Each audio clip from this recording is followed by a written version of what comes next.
மக்களே வணக்கம். இப்போ நம்ம இன்றைக்கி பருப்பு வடை, இந்த ஒரு 4 பருப்பு வடை வாங்கியிருக்கிறோம். இந்த பருப்பு வடை எப்படின்னா ரொம்ப ஸ்பெஷலாக, ரொம்ப சுவையாக, பருப்பு வடைக்குன்னே உண்டான அந்த ரொம்ப எல்லா அம்சமும் நிறைஞ்சிருக்கக்கூடிய ஒரு பருப்பு வடை. அன்னக்கொடி அப்படிங்கிற ஒரு அண்ணனோட டீ கடையில் ரொம்ப ஸ்பெஷலான பருப்பு வடை. இந்த பருப்பு வடை அவங்க போட்ட உடனே காலியாக போயிடும். ஒரு 4 வடை வாங்கிட்டு வந்துருக்கிறேன். இதில் சால்னா ஊற்றி நம்ம அது பருப்பு வடை நல்லா பிசைஞ்சு விட்டு அதில் சால்னா ஊற்றி கொஞ்சம் ஊற வச்சு மிக்ஸ் பண்ணி அது ஒரு சின்ன ஸ்நாக்ஸ் மாதிரி சாப்பிட போகிறோம். இப்போ நிறைய நபர்களுக்கு வீடுகளில் ஏதாவது வித்தியாசமாக எதையாவது வினோதமாக செஞ்சு சாப்பிடக்கூடிய ஒரு பழக்கம் இருக்கும். அது நல்லா இருக்கோ நல்லா இல்லையோ அப்படி நிறைய பேருக்கு யாராவது ட்ரை பண்ணி பார்த்துருப்பீங்க. இந்த பருப்பு வடை நல்லா அண்ணே உடச்சி விட்டுக்கலாண்ணே. சரி, இதோட பக்கத்தில் வந்துக்கலாம்.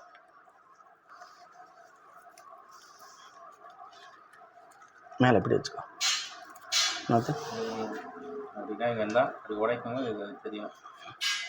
இது ரொம்ப அற்புதமான பருப்பு வடை. இந்த பருப்பு வடை நல்லா மொறுமொறுன்னு இருக்கும். சாப்பிட்றதுக்கு சுட சுட அவங்க போடும்போது ரொம்ப நிறைய நபர்கள் எடுத்துகிட்டு போயிடுவாங்க. ஒரு ஆள் 2 வடை 3 வடைன்னு தூக்கிட்டு போயிடுவாங்க. நான் ஊற்றுட்டுமாண்ணே?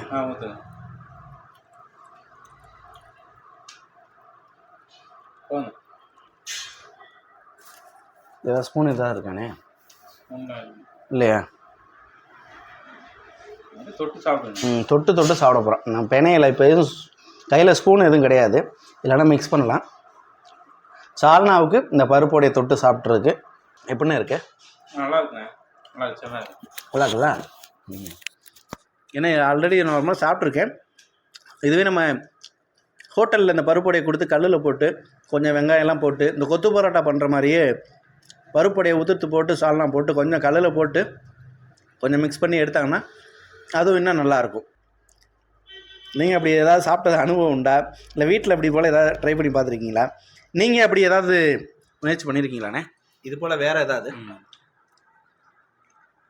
ஒரு தடவை கேக்கு, பர்த்டே கேக்கு, ஃபேண்டா குளிர்பானம் ரெண்டையும் மிக்ஸ் பண்ணால் அது கேசரி மாதிரி ஆயிடுச்சு. கேசரி மாதிரியா? நான் எல்லாரும் கேசரின்னு கொடுத்து சாப்பிட்டாங்க. சாப்பிட்டு நல்லா இருக்குனாங்க. நானும் சாப்பிட்டேன். அதான் அப்படி முதல் முயற்சி ட்ரை பண்ணி வித்தியாசமாக ட்ரை பண்ணது நான் அதான். ருசியும் நல்லா இருக்கு. உரப்பு இல்லாத சால்னா நல்லா இருக்கு. உண்மையிலே நல்லா இருக்கு. இப்போ இது உளுந்த வடைக்கு இதை வச்சு சாப்பிட்டா எப்படி இருக்குன்னு தெரியல. ஆனால் பருப்பு வடைக்கு ரொம்ப நல்லா இருக்கு.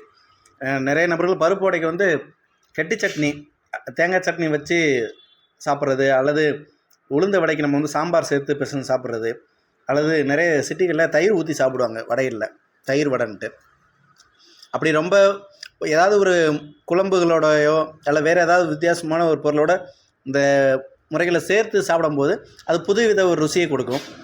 சால்னாவுக்கு இந்த பருப்போட ரொம்ப ரொம்ப நல்லா இருக்குது.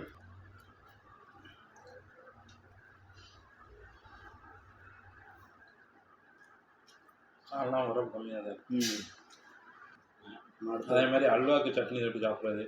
அன்னைக்கு சாஸ்தாவில் போய் அப்படி தான் ஏதாவது 4 விஷயம் ஏதோ ஒன்று பண்ணேன்.